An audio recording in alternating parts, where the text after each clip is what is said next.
Want to improve your pickleball ground stroke? Here's what you need to do. When playing pickleball, there are some strokes that are more effective and give better results than others. When you're just starting out, you should focus on perfecting the most basic moves. In this video, we will share the best strategies to improve your pickleball ground stroke, which will create a strong foundation for a good overall game. Now let's get right into the video. Maintaining your balance and developing solid footwork are essential building blocks for success in any athletic endeavor. When we are off balance, a shot is the most difficult to make. Good footwork is a crucial part of being a top pickleball player, yet it's often ignored. If you want to improve your pickleball ground strokes, you need to examine your footwork first. Most of us struggle to use our upper bodies and arms when hitting from the baseline. Neither power nor precision are enhanced by that. So, do you want to improve your shot and learn new tricks? Let's start with the fundamental way. You can't compare a stroke to a shot. To hit or otherwise affect the ball, you must first master the fundamental concept of a stroke. What follows following a stroke is called a shot. A stroke is broader and grounded on ideas, while a shot is more focused. There are three basic strokes in pickleball. 1. The ground stroke. A ground stroke is any stroke played after the ball has bounced once. Many of the shots you'll take in pickleball, such as dinks, will be ground strokes. Forehand ground stroke. The strongest and most accurate shot, it's frequently used from the baseline or very close to it. To get into the right position on the court, you should first sideways. Instead of reaching for the ball, try shifting your feet into a ready position. It is recommended to start the backswing by pivoting the hips and shoulders into a ready position with the non-paddle shoulder facing the oncoming ball. Some players will reach forward with their non-dominant arm to maintain their equilibrium. Forward momentum can be created by planting the front foot in the direction the ball is to travel. Strike the ball in front of you with the paddle before it reaches its highest point of bounce. Keep the wrist firm, not floppy, but allow it to hinge backwards enough to meet the ball squarely. The paddle head is angled slightly open, tipped back from vertical. To return the ready position after bending over, it's important to follow through. Backhand ground stroke. When the ball is headed towards the side where the paddle arm is not stationed, however, the backhand ground stroke is the go-to shot for many players, who can employ it in as much as 75% of their ground strokes. As a first step, you should get into the proper posture on the court. Stay on your feet and don't waste your time reaching. From the ready stance, rotate the upper body to face the oncoming ball with the paddle shoulder. The paddle arm should be brought across the body and the paddle's shoulder should be raised over the head. The hitting hand's opposite arm can either be held behind the body for stability or extended across the body towards the target area. Whatever feels more natural and works for the individual player. Forward momentum can be created by planting the front foot in the direction the ball is to travel. Strike the ball in front of you with the paddle before it reaches its highest point of bounce. Focus on putting your body weight on your front foot. The open angle of the paddle's head. Aligned forearm and wrist held firmly, not wobbly. To return to the ready position after bending over, it's important to follow through. Number 2, volley. A volley in the simplest terms is a shot that is made without letting the ball touch the ground. Whether you hit the ball low or high, as long as it doesn't bounce, counts as a volley. As a rule, spikes in a game of volleyball are significantly more powerful. For example, the overhead smash is a common volley shot. Just remember that the kitchen is not a volley-free zone.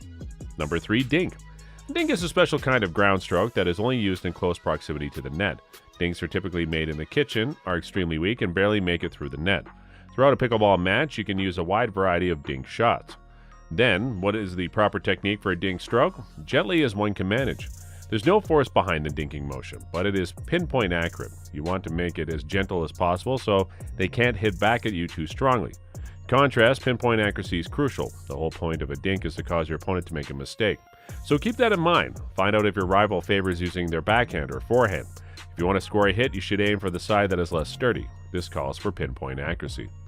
Any stroke that ends in dink can be executed in any way you like. Remember to take a steady, deliberate, and concentrated aim. Touch and precision are essential, but as always, the more you practice it, the better you get. There are 4 things your feet do to create better pickleball ground strokes. 1. Split step. Have you ever found yourself standing flat-footed during a game? I have, and doing so compels me to achieve a stable stance before proceeding in the direction of the shot. The time spent on it may not seem like much, yet it delays a potential payout. I can swiftly switch sides of the court by using the split step and keeping my feet light. Number 2, turn. The back foot can be used to pivot the body in any direction, allowing you to focus on your target. The first step in using a forehand swing with your right hand is to move your right foot back. If you're going for a backhand, your left foot should be moved back. Number 3, shuffle set. Use a shuffle step back or forward to adjust to the ball and then set the back foot. Number 4, swing through. This is accomplished by shifting weight from the rear to the forefoot. The ball is hit with the paddle in front of the hip at the same time. The power comes from a combination of abdominal and leg motion. Contact between ball and paddle just in front of the hip improves precision.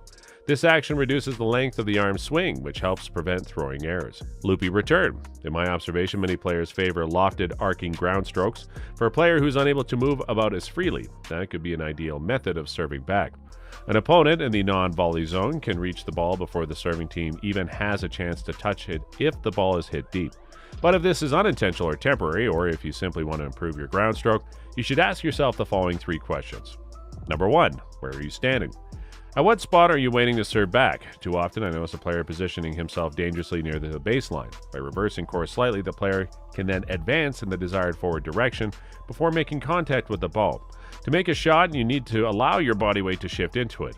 Your weight will shift away from the direction you want the ball to go if you get too close to the line, so keep that in mind. Number 2, where is your backswing?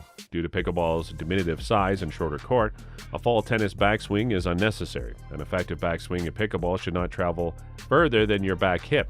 To answer your third question, I will frequently instruct a student to shorten their backswing by concentrating on paddle tracking from off their opponent's paddle to the bounce. Number 3, where are you contacting the ball? Are you making contact with the ball right after it bounces, as it peaks, or on the way down?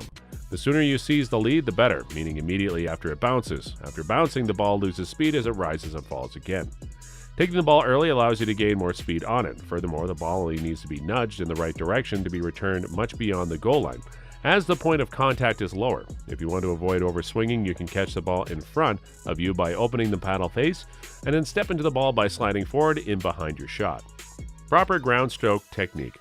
So if you want to improve your ground stroke, focus on these 3 things. Give yourself more room to step forward, shorten your backstroke, take the ball sooner. So, what is your technique for proper ground stroke? Tell us in the comments. Also, don't forget to like this video and share with your fellow picklers. Also, if you love pickleball, then make sure to watch this next video on our channel. Thanks for watching. Bye.